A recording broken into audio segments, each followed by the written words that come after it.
જામનગરના કાલાવડ નાકા પાસેના જર્જરિત પુલ મામલે મહાનગરપાલિકા ખાતે વિરોધ પ્રદર્શન.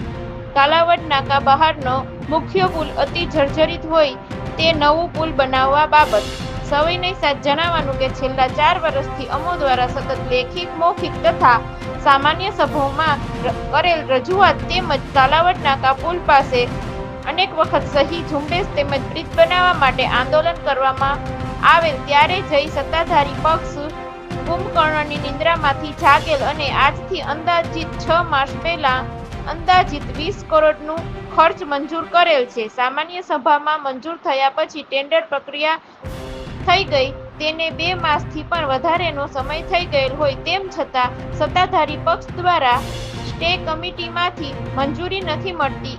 એક કે બીજા કારણોસર પક્ષપાત ભર્યું વલણ રાખી મંજૂરી નથી આપતા. હાલ જે ઘટના વડોદરાના ગંભીરા બ્રિજની ઘટના બનેલ તેમાં 20 જેટલા લોકોનું મૃત્યુ પામેલ છે. અગાઉ મોરબીમાં બ્રિજની દુર્ઘટનામાં પણ અનેક લોકોના મૃત્યુ થયેલ છે. તેમ છતાં સત્તાધારી પક્ષના પેટમાં પાણી પણ હલતું નથી. શું સત્તાધારી પક્ષ જામનગરમાં આ કાલાવડ નાકાના બ્રિજમાં માણસો પોતાનું જીવ ગુમાવે અને મોટી દુર્ઘટના બને તેની રાહ જોઈ રહ્યું છે?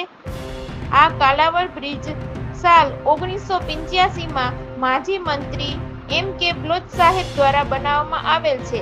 આ હયાત સ્થિતિની વાત કરીએ તો નીચે સળિયા આખા લટકે છે, સાઇડ રેલિંગ તૂટી ગયેલ છે, દરરોજ હજારો વાહનો ત્યાંથી પસાર થાય છે, બ્રિજ સંપૂર્ણપણે ડેમેજ થઈ ગયેલ છે. તો તાત્કાલિક ધોરણે આ કાલાવડના બ્રિજનું નવું બનાવવામાં નહીં આવે તો મોટી દુર્ઘટના બની શકે છે, જેથી સંપૂર્ણ જવાબદારી સત્તાધારી પક્ષની રહેશે.